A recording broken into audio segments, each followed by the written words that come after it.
పట్టికాసులవాడ వెంకటరమణ గోవింద గోవింద. కొండ మీద నేను మరి కొండ కింద ఎవరో నువ్వు అడగవయ్యా.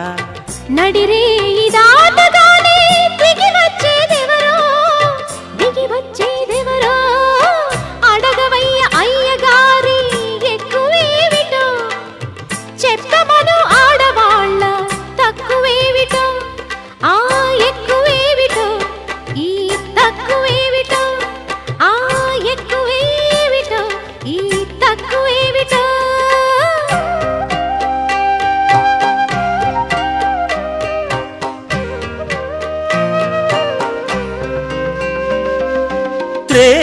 త్రేతాయుగమున నేను ఆ శ్రీ